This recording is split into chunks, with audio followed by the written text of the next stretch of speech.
এখন ইউনূস ওই কি সমস্ত বললেন সে তো আপনারা সমস্ত জানেন, সেগুলো নিয়ে আর কচকচিয়ে লাভ নেই, আপনারা সবই জেনে গেছেন।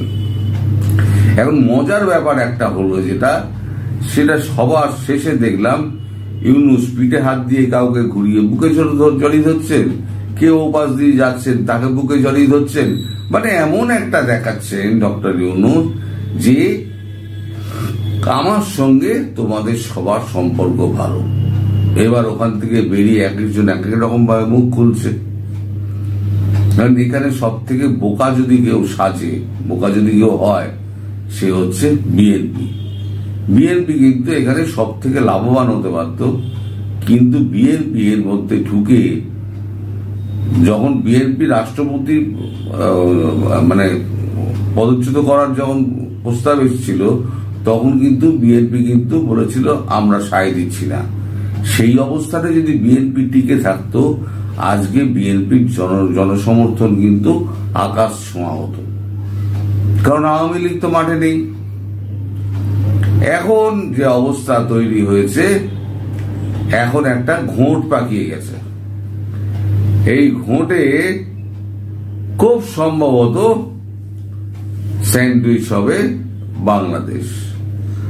আচ্ছা, এবারে গতকালকে একটা ঘটনা ঘটেছে।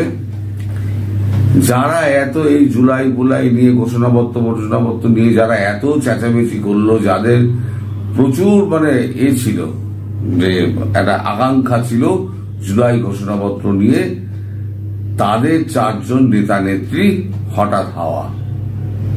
কেউ বলছেন কক্সবাজারে, নাসিরউদ্দিন পাটোয়ারি বলছে কক্সবাজারে ঘুরতে গেছিলাম, ট্রেনে করে ঘুরতে গেলেন, একটা দামি হোটেল রুম ভাড়া করলেন, সেখানে 4 জন মিলে পিটার হাসের সঙ্গে মিটিং করলেন, মিটিং করে কক্সবাজার ঘোরা হয়ে গেল, আবার প্লেনে করে চলে এলেন। কবে হচ্ছে এটা?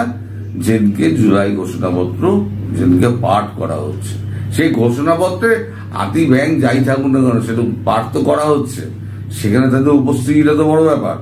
সেটা কিন্তু তারা সেখানে ছিলেন না, মানে তাদের কাছে কিন্তু ওটা কোনো ম্যাটার করছে না।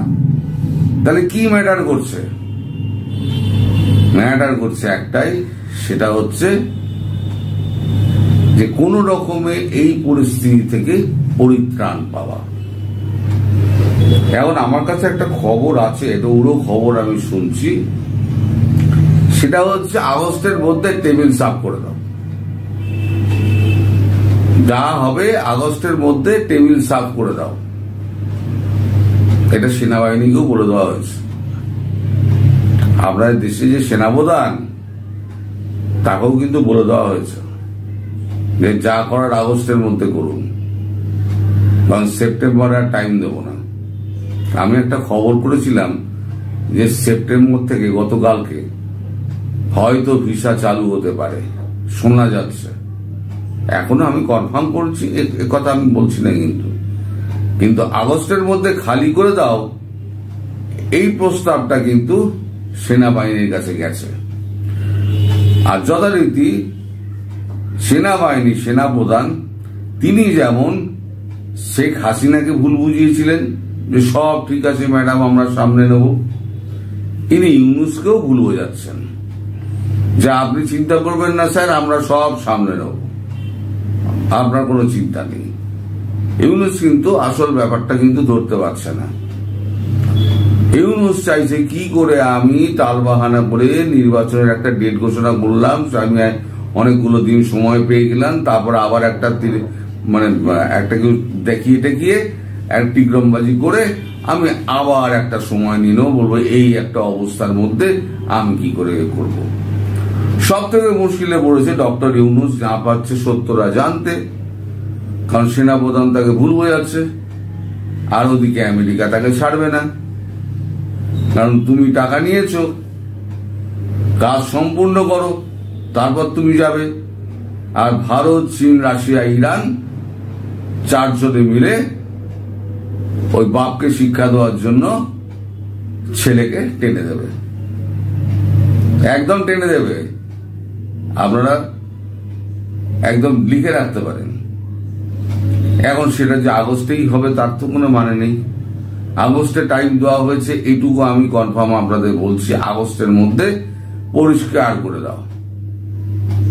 সেনাবাহিনীর কাছে বার্তা পৌঁছে গেছে। তাহলে এই বার্তাটা কি এই 4 জনের কাছে পৌঁছেছিল? তাদের কাছে ওই জুলাই ঘোষণার থেকে ওই সেফ এক্সিটের ব্যাপারটা আরো বেশি জরুরি বলে মনে হয়েছিল। যে যুক্তি অনুযায়ী প্রাধান্য কোনটা পেতে পারে? এক হচ্ছে জুলাই ঘোষণাপত্র, তাদের অর্ধেক দাবি মানাই হয়নি, সে নিয়ে তাদের ক্ষোভ রয়েছে, সেক্ষেত্রে সেখানে না যাওয়ার একটা ব্যাপার থাকতে পারে। আর দ্বিতীয় হচ্ছে পিটার হাস, তার আমেরিকার যোগাযোগটা রয়েছে, পিটার হাস মারফত, পিটার হাসের ভারতে যোগাযোগ রয়েছে, পিটার হাস মারফত একটা সেফ এক্সিটের ব্যাপার। এবং আমি এটা জানতে পেরেছি এই আগস্ট মাসের মধ্যে যারা দেশ ছেড়ে যাবে ভারত তাদের সেফ এক্সিট দিয়ে দেবে, একটাও কথা বলবে না, ভারত একটা প্রশ্নও করবে না, সেফ এক্সিট দিয়ে দেবে। 31 আগস্টের পরে কেউ আর ভারত বেরোতে পারবেন না, তাদের বঙ্গোপসাগর দিয়ে নৌকা নিয়ে যেতে হবে অথবা ট্রলার ফলার নিয়ে যেতে হবে দূর দ্বীপবাসিনী শ্রীলঙ্কা হয়ে, তারপরে পাকিস্তান যেখানে যাওয়ার সেখানে হয়তো যেতে পারেন। তো সব মিলিয়ে এটা দাঁড়ালো যে আগস্টের টেবিল পরিষ্কার করো।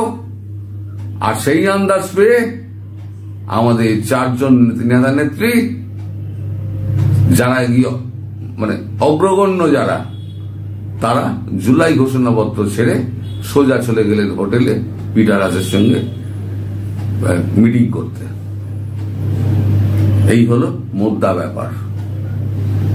এর মধ্যে অনেক চক্রান্ত, অনেক কিছুর গল্প আপনারা শুনতে পাবেন, কিন্তু এখানে কোনো চক্রান্ত আর গল্পের ব্যাপার নেই। এটা হচ্ছে পলায়নের বিষয়। যে যত তাড়াতাড়ি পারা যায় পলায়ন করো। আগস্ট পেরিয়ে গেলে পলায়নের রাস্তাও বন্ধ। তারপরে কি হবে না হবে সে তো পরে দেখা যাবে। কে মারবে, মানে ডান্ডাটা কে মারবে? রাশিয়া মারবে, চায়না মারবে, নাকি ভারত মারবে?